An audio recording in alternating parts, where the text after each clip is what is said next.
Weekend, being able to travel down on a Thursday after we had the midweek off, we felt like our guys were rested and prepared to perform at a high level. Got a great start out of Griffin Kern. He went 6 innings, gave up 2 runs. We had another fantastic start by Jack Kartsonis. He went 7 innings and gave up no runs. Our offense was relentless. I think we had 29 runs over 3 games and played really clean baseball, some of the best defense that we had played all season. And so I was really happy with how we played the game. I think Friday's game caught our guys a little bit off guard. It was sunny, it was in the 80s, and it was really humid. And so at the end of that game, there were certainly some guys that were drained. So they had to do a great job working to hydrate and to recover. And we had prepared them for it, but there's nothing you can say or do too much. It's just a much different, environment there. But really liked what Kartsonis brought to our team on Sunday. I think it was our longest start of the year out of anybody, longest appearance out of any pitcher on the year. And so for him to do that in his first opportunity to start was really special. We had some things go on. Sam White obviously came back to the lineup, so that was incredible. And Logan Save started on Friday, and he's been banged up, and then he got sick Friday night, so he had a little bit of the shoulder thing going on, and then he got ill, came back on Sunday, had 2 homers, which was great. So we've had to move our lineup around, which has been the story of the entire year. Um, but overall, I thought we played really well. We it was the shortest trip that we've had all year as well because we flew down Thursday, but we left. I think our flight was at 3. It was a direct flight. That's really rare for the Mountaineers. And then we played Friday, Saturday, Sunday, and then we flew home on Sunday, which has been really rare for the Mountaineers to be able to catch a flight and a direct flight. So we got home at 1:30 or 2 a.m., but that beats the hell out of the 3, 4 a.m. with the connector flight in Atlanta. So it felt like a whirlwind. We went down, took care of business, won 3 games, and got home. So overall, successful weekend. And I had learned that we were in first place in the Big 12 after that series and had the highest winning percentage in the country after that series. And so overall, successful. Now it's time to get ready for Marshall on Tuesday. Kevin, I'll start with you. Hey, Coach, how's it going? Hey, Kevin. Hey, looking at some of the metrics, obviously you've been high in traditional things like batting average and ERA all year, some of the newer ones like OPS and WHIP. What ones are you looking at the most that gives maybe the best snapshot of your team?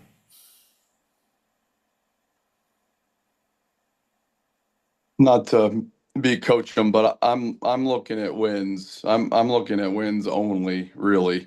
I think snapshot a team I'm a little bit less interested in. Obviously, if you don't give up a bunch of runs and you score a bunch of runs, you got a chance to win a bunch of games.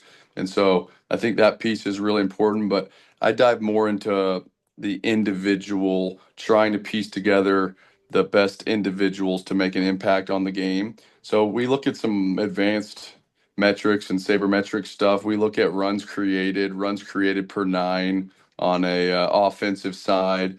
So you're trying to just figure out who gets on base, who impacts the game, who has big hits, who can steal bases. And then there's also some sort of feel, not science based to it, where you're trying to blend different skill sets in a lineup so you have a chance at impacting the game in different ways.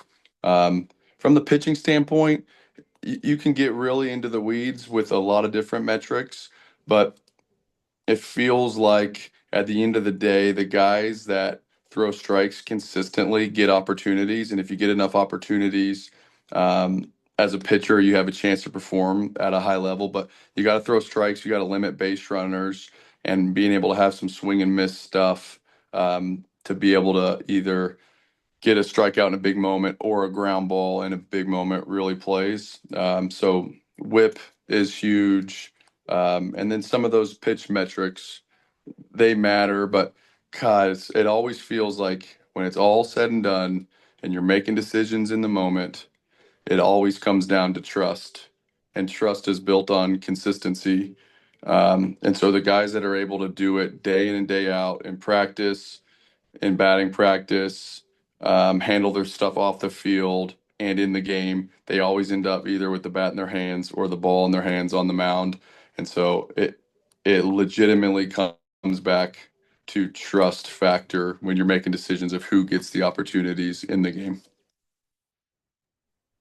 Ryan, we'll go to you. Coach, you mentioned guys coming in and out of the lineup, some important bats going in and out of the lineup and shaking up the lineup pretty much every day. But in doing so, you've scored 9 or more runs in 8 out of the last 10. What do you attribute that success at the plate to overall this year? Extremely talented players, depth of roster, which creates competition and prevents complacency in training, and our coaches. So Jimmy Rasinger, Jed Jerko, Jacob Garcia do an incredible job staying connected with each and individual guy and pushing people to get better and providing accurate information for those individuals to get better. So our staff is special. Staff is unique and they're really in tune with players. It's one thing to have a lot of information, but if you can't convey it to young people, you can't relate. You can't be in the trenches with them. It doesn't matter. And so it's about adults that have skills with relationships, care about the kids, are extremely knowledgeable, and then demand excellence on an everyday basis. But the players are good and the competition's real, so you can't rest on your laurels at all. You have to bring it every day, and that's why you've seen 8 and 9 hole hitters carry our team on a regular basis. It's not a one-off kind of thing. Anybody can have a big day in that lineup. And then we've had injuries. We haven't been without our injuries so far. Logan, Sam White, Armani Guzman had a oblique this weekend swinging, and so wasn't able to play there on Sunday. We've had a few others, and whenever that has happened, we've been able to throw somebody in a situation and they perform great. It's you guys see it, right? Like you start thinking about the lineup and it's like, how in the world could you not have Guzman in there? Well, how in the world could you not have Gavin Kelly in there, or Sam White, or Logan Save, or Grant Hussey, right? So they only allow us to put 9 dudes in there at a time. So that's really the reality. I believe that we're working with. I think we have a special group of offensive players. Justin, we'll go to you. Hey, Coach, you had mentioned the winning percentage there. That obviously also translates to your road games, highest winning percentage in road games, 18-1, I believe. I'm just wondering, obviously, West Virginia geographically isn't one of those schools that can play the first month at home, that kind of stuff. So that 18-1 road record, kind of tell me the story behind that. Do you have a secret sauce? And I imagine there's a great deal of pride in that. There is just, I think the school and the state take a lot of pride in grit, and they take a lot of pride in having no excuses and showing up regardless of situation and battling through adversity. That's what the place is built on, whether it's weather related or public perception related or anything else. And so being able to go do hard things is what the program is built on, and we do take a lot of pride in that. No secret sauce. It's like anything. I don't think there's gurus. I don't think there's secret sauce. You show up every day, you work really hard, you try to get better, you focus on your team, and if you play good and you work hard, you got a chance at it. And things have lined up for us to be successful up to this point this year. And then obviously tomorrow you guys go to Marshall. You guys seem to have, and this really kind of goes back to Coach Mazey's tenure as well. You guys really seem to have a good relationship with Marshall, playing them every year, home, road, neutral. I'm just kind of wondering, what is that relationship like with Marshall, and why don't other sports at WVU have the kind of relationship at Marshall that you guys do? Been really good. And I hadn't really thought about that since you asked that question, but it's just not the case with other schools, even regional Power Four schools.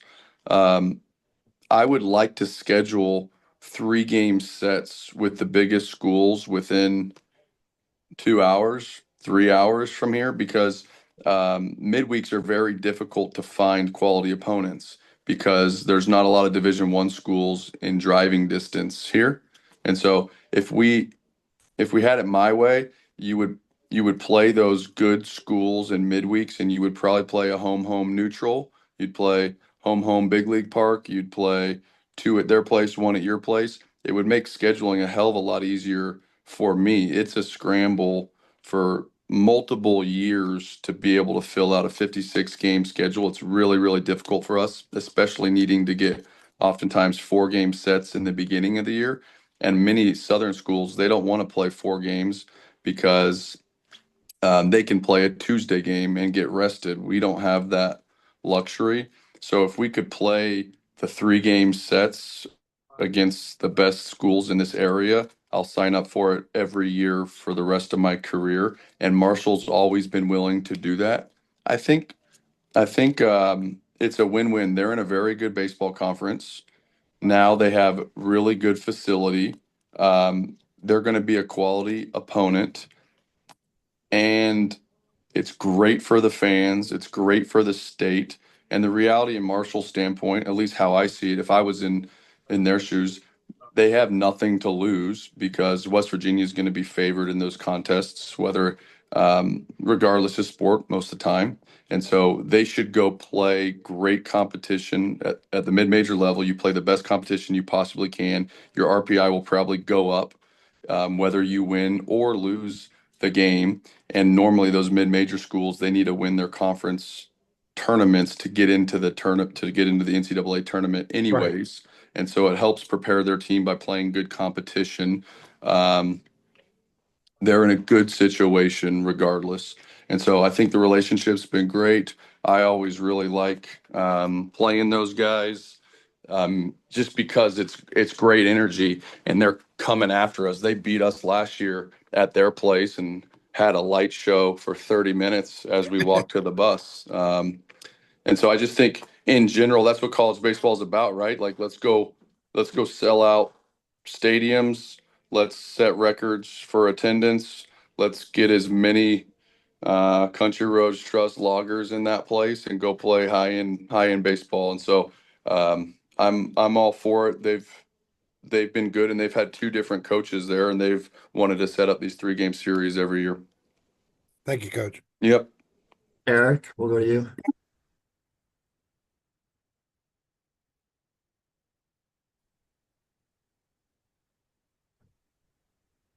Eric, can't hear you. Gotta unmute yourself.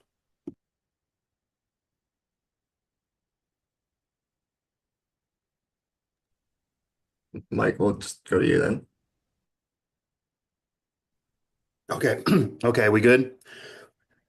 All right, coach. So despite the success and the winning, there have been some major polls, D1 in particular, that was hesitant to rank the Mountaineers up until this week. I do see that you're now sliding in there at number 24. And the owner of the site actually said that you and him had a conversation over the weekend where he felt he needed to be open with you on why you were not getting ranked.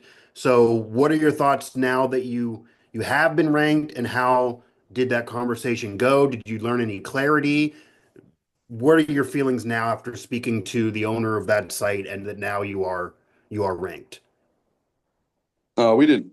Yeah, nothing was ever said about rankings or Okay. anything like that. So he just asked about the team and how guys were doing, and wanted to hear my opinions on Gavin Kelly and Chase Swain, and wanted to know how it had been being first year head coach and taking over the program. And those guys Okay. work really hard. Those reporters, there's a million sites out there. So um, whether it's D1 baseball or prep baseball report or perfect game or whatever, they have they have their job to do, and that's right about college baseball. I got my job to do, and so I was just thankful that people that cover the sport wanted to come out and learn about the Mountaineers and hear what we got going on. And so um, I didn't know.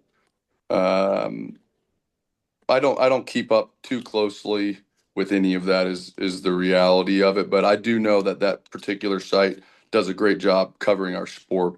And so whether we feel disrespected or not, that's not really of my concern. Okay, and then just a quick follow-up because you're talking about the schedule with Marshall. There has been some conversation on the hesitation for some of those sites to rank you prior this week was the strength of schedule early in the season. Obviously, that was talked about, weather-wise. There's different reasons why that may be the case.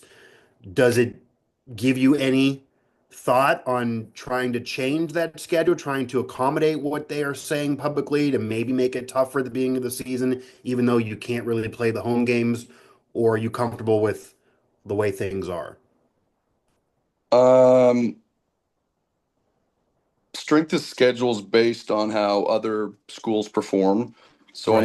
unless we know how they will perform, it's not feasible um, to be able to schedule. So the reality is that this particular schedule was made 2 or 3 years ago, and it has been the same formula that me and Mays has basically scheduled for the last 10 years. And so schools are good if they beat schools like West Virginia. So the ironic part is like if those schools would have beat us more, we would have a better strength of schedule. And so like if you win all your games, the teams that you play aren't as good. And so I wouldn't change anything, obviously, up until this point. You can't ask for anything better right now. We got a ton of work ahead of us, and we have to get better and we will play even better teams moving forward. But the philosophy of scheduling has been the same for 10 years. Thank Okay. you. So this is the question from Eric. His mic wasn't working, so I was going to ask you. Are you surprised at all by the 30-4 start, given the rebuild of the pitching staff, and then just how you just go back to the backstory of finding Griffin Kern and how he's made such a good adjustment to this level? Yeah, that's been the unproven, right? We lost 75% of our innings. Um, Lots of new guys. We're still working through things. You saw on Sunday, like we have some really great arms and big time players.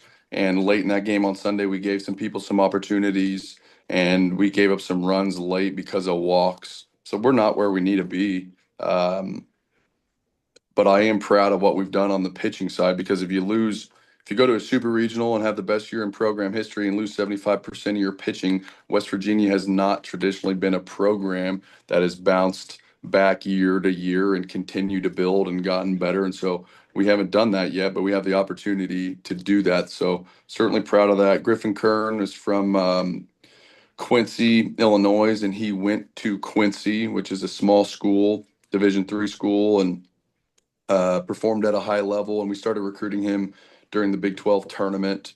We were in the middle of playing games at the Big 12 tournament, and I was on FaceTime phone calls with Griffin Kern and his family.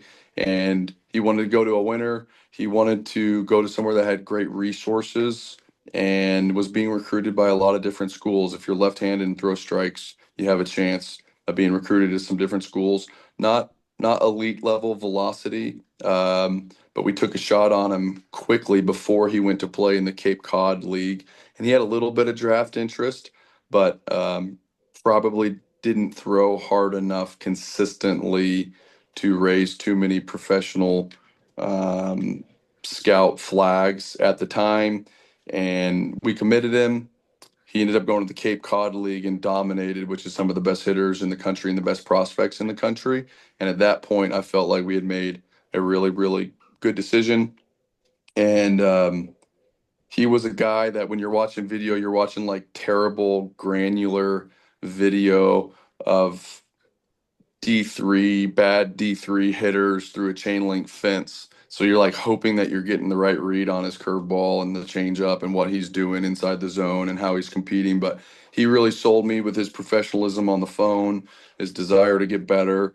He had no resources whatsoever, and he was going to a private strength coach, a chiropractor. He was getting needling after starts. So he was like taking his craft extremely seriously at the lower level. And I was like, this guy's going to thrive when he has full-time strength coaches and athletic trainers and biomechanic data and analytics. Like this guy's going to be in heaven. He's going to get better. So the reality is that he was a great pitcher that's gotten better inside of our program, and he keeps getting better every week, which has been really fun to see. And Bassinger's another great one. Tarleton State. I think he's second in our team in innings and has been incredible. He's throwing twice a week and sometimes three, four, 5 innings twice a week. And then Jack Cartsonis, who got the start on Sunday, he's a transfer from Kent State that had surgery this summer that we committed a guy that is going to have multiple procedures on his arm. So pretty big risk. Not usually the formula of signing great players, people that are going to have their arms operated on. And so for him to do what he did and through 7 innings and the longest outing of anybody all year was pretty remarkable. Bob, Herzl, if you want to go. Yeah, sure do. Steve, you touched on this earlier, and I was going to ask about the idea of my theory as I've studied it is most games are lost, not won. And you mentioned, despite all the changes, despite all the changes in the lineup and injuries and the likes, you haven't made blunders all year. I mean, you haven't thrown to the wrong base. You haven't had bad base running mistakes. You've made routine plays. You've got the guys over, got them in. How have you gotten across the point that how important that is? Yeah, you're exactly right. You watch enough college baseball, and a lot of games are lost. Um, Games are screwed up. Bunts are thrown down the right field line. Um, Outfielders run past ground balls. Double plays aren't turned, and a lot of times in the moment, it's one small mistake, but it's the additional out given to the offense that leads to the 3-run homer. It's the same thing that happened with Kyle West in the first inning. Skylar King hits a ball off the pitcher's glove, and then Kyle West hits a ball 200 miles an hour off the light pole in left center. That stuff happens all the time. And so we make a huge emphasis on that, Bob, during the fall, but it's not secret sauce stuff. It's attention to detail and holding players accountable for playing quality baseball all the time. And it starts when you play catch when you're warming up for the game. You can play sloppy catch, you can play quality catch.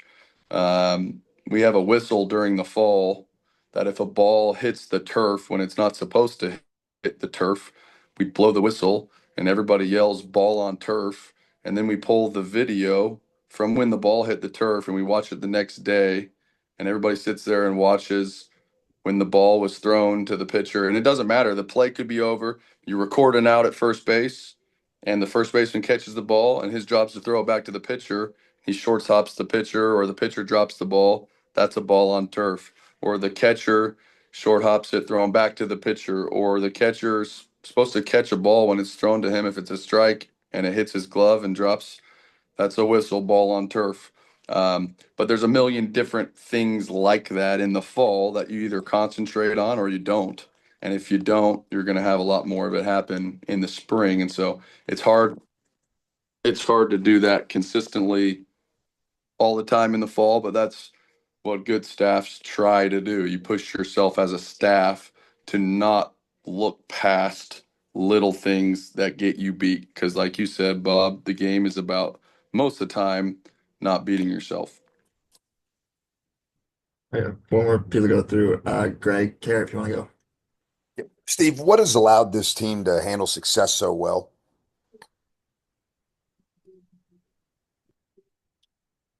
Has to be the makeup of the kids. not falling in love with themselves, not being satisfied, having a greater goal in mind. If you're satisfied with winning series or being the road game winning percentage leader or the Big 12 pitcher of the week, or you actually care about what other people think, like polls or players of the day. If you actually care about that stuff, you get really satisfied and you're complacent and you're like, hey, well, we have the best winning percentage, blah, blah, blah, or we beat this team or whatever accolade, false accolade you want. But there's one goal and in this thing. And so at this point, it appears that this particular group of players has a larger goal in mind that they're trying to accomplish. And that can only happen by believing that you're able to do it and setting a precedent for what winning looks like. And some of these kids have been part of that, right? In a super regional team, you kind of start to get a taste of winning and what this looks like and what's required in order to actually win. And so I think that's probably the best I can do there. I don't necessarily know that answer, but it appears that they have not been satisfied because there hasn't been a lot of let down performances, which happens with good teams that win. Brendan, we'll go to you. Coach, we talked a lot of this press conference about your success, winning your last 10 matchups, improving your overall record to 30-4. You also mentioned being at top of the Big 12 conference and having the highest winning percentage in the nation. You attributed this success to the talent of your players as well as your coaching staff. So, what do you do to carry this momentum forward? Is it more of the same formula, or are there adjustments necessary to keep this momentum? How do you go about this from this point? I don't think you ever change whether you're winning or you're getting your ass kicked. I think you have to have some process in mind that you believe is the right way to do things and then try to execute that on a daily basis is all you can do.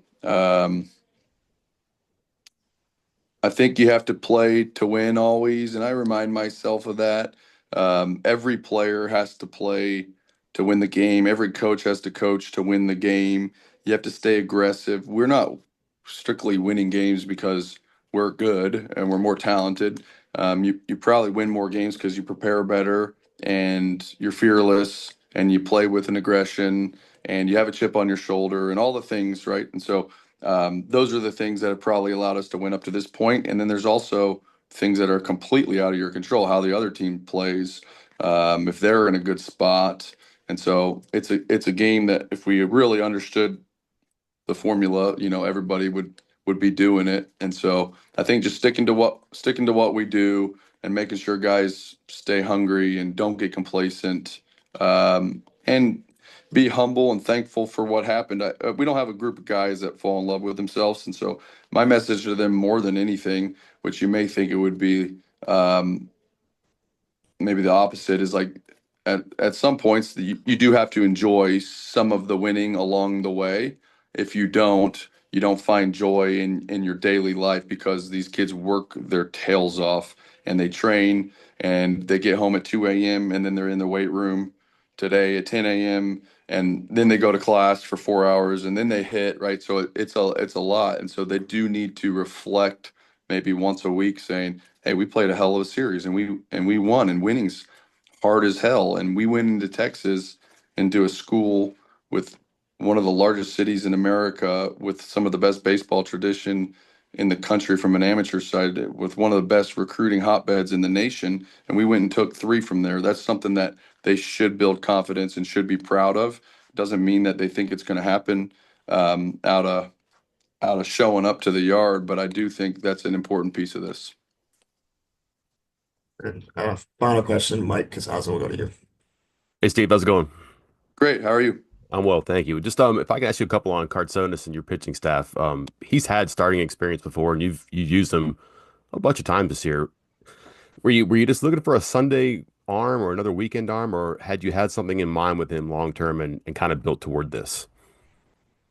We had thought that we we wanted to get Estridge back in the bullpen and felt a little bit handcuffed because we didn't know that we had a proven option up to this point. Estridge had just been so good in the bullpen and had given up some more hits and runs than he was accustomed to in the starting role. He's a strike thrower and he's a competitor, which we love with Estridge. It's just like I have visions of, Stritch came in against that super regional at UNC and went 2.1 innings, 6 strikeouts, was dominating some of the best competition in the country. Really loved the moment, was not affected by the moment. And so in my gut, I wanted to get him back into the bullpen and just didn't know how to for about 2 weeks. Didn't think we had anywhere to go to. Cartsonis, multiple surgeries in the summer, rehabbed all fall, started throwing in probably like October, November, getting touches, like just throwing, not even pitching, and then progressed to the mound and then got like some sim games and started going a little bit in the early spring. And so arm health was as big as anything for Jack. And he would come out throwing 95 one outing and then 91 another outing. It still looked like his arm was getting healthy and he was kind of bouncing back. Um, and then 2 weeks ago at BYU, he went 2.1 innings of quality relief work. And I was like, that was cool. 2 innings? Hell yeah, but he completely ran out of gas.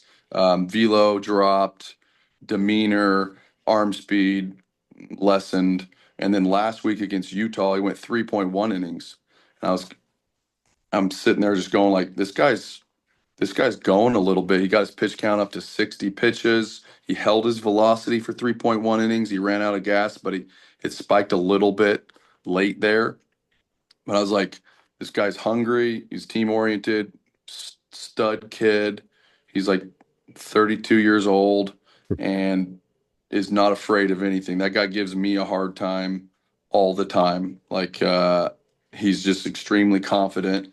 And after going the 3.1 innings and he looked great, I was like, hey, maybe he's ready, right? He went 1 inning, 1 innings here, there, 2.1, 3.1. Let's give him the ball and see if he's ready. He went 60 pitches, maybe go 70. And he ended up going, I think, 98 pitches through 7 innings, 0 runs, throwing a lot of sinkers, getting ground balls, quick contact. So that allowed us to put Estridge in the game, and Estridge won us the Saturday game in the relief role. Um, so it couldn't have worked out better. And I think going back to the question just about trying to continue to play good baseball, you can't be afraid, right? You have to play to win, coach to win. I guess that's what I meant by that is just when things are going great, it's very easy to be like, "What the hell, you're changing your Sunday starter? Like you've won every game with the Sunday starter." Well, we watch baseball for a living, and there's certain things that you just know maybe quite aren't right long term, and so you try to make changes. But if Estridge blows the game on Saturday and Cartsonis goes, point 0.1 innings and gets shelled, it was a terrible decision. But you just try to do what's right to set up the kids to be successful, and it worked out this time. Doesn't always, but try to put players in situations that allow for them to be successful. All right, that would lead me to this then. You probably have an idea of what your postseason arms look like as far as like who's starting, what order, when you get your bullpen guys in. Man, it's got to be hard to get there. How much experimentation, how much thinking, and maybe even saying no to some ideas is there just to get it situated? And ideally, how does that look for you at the end? Not names, but like just like construction of a pitching staff there. Yeah. Well, the Cartsonis thing came because I was basically talking to all the staff and thinking through every staff. And we have a director of pitching was with the Red Sox for 4 years and the A's for 4 years. He's a 8-time professional scout. He evaluated pitching for a living. Justin Oney, he's our pitching coach. He's incredible. And I was like, I want to get Estridge in the bullpen. I think we're going to win games with Estridge late in the bullpen. And I was like, going through different names, and I'm like, just doesn't feel right. And Coach Garcia, who's our recruiting coordinator, he's been with me the longest out of anybody here on staff. he's the right hand man. He's recruiting 15-year-olds in the Atlanta Sun for 10 hours a day. Um, he's like, why don't you start Cartsonis? I was like, that sounds like a pretty good idea. And so you start digging, right? You dig on it, and what does every outing look like, and what has his pitch count been, and why has he ran out of gas? And um, you start trying to think, well, maybe it's the health and the surgery, and he's bouncing back, and then you're measuring. We have arm scores based on a device that players put on their wrist and shoulder that literally measures the strength of their shoulder. And so you go look at diagrams from the beginning of the spring to now and how his arm strength has actually increased over the course of that, and his internal and external rotation. And so you dive into like some of the medical side and the physical side. And um after he said that, I like couldn't get off of it. I'm like, phew, I like that, man. And so I just kind of just you keep churning on it, but there's not an answer, and I don't know. I Who knows how people will evolve. Like there's kids like David Hagan who started against Marshall last time that went 4 innings clean. Max Stifler, 6'7", throws 95 with an 87-mile-an-hour slider and has been a whirl beater.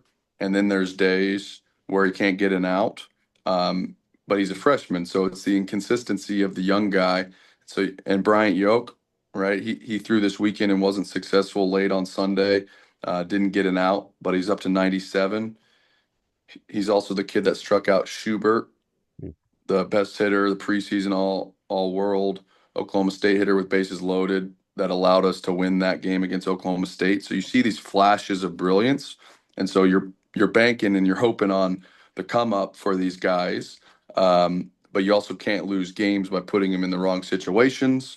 And so I don't know that answer, but you would hope that there's still a few X factors left in this equation, that a Stifler, a Hoff, a Hagan, a Bryant Yoke, Robbie Porco, who hasn't been in there, that throws 97, a Joe Fredericks. There's like these players that are on the wings that are working, and they're just young dudes. And so young dudes figure stuff out. There's so much factors. There's confidence, there's physical, there's mechanics. And so, but it appears, not to get long-winded, because I do that a lot, right? Like Kern and Cartsonis just gave us the two best starts, or they've clearly had the two, three, four best starts of the year. Van Kimpen's been in there as well. But going 7 innings of no-run baseball with 2 hits and a walk, that was different. So it was like, man, and he was throwing 95 in the 6th inning. So you hold velo, you throw strikes, you're old, you're mature. You can look a coach straight in the eyes and tell him how you're feeling and what pitch you want to throw. Those are all things that give you confidence in it. And so, yeah, as it evolves, but you're right, it's just constant. You're just constantly playing puzzle pieces, and you're taking notes, and you're working on your phone, and um, you have to get away from it a little bit to try to get thoughts together and all that. Great, thanks. Yep. Thank you, everybody.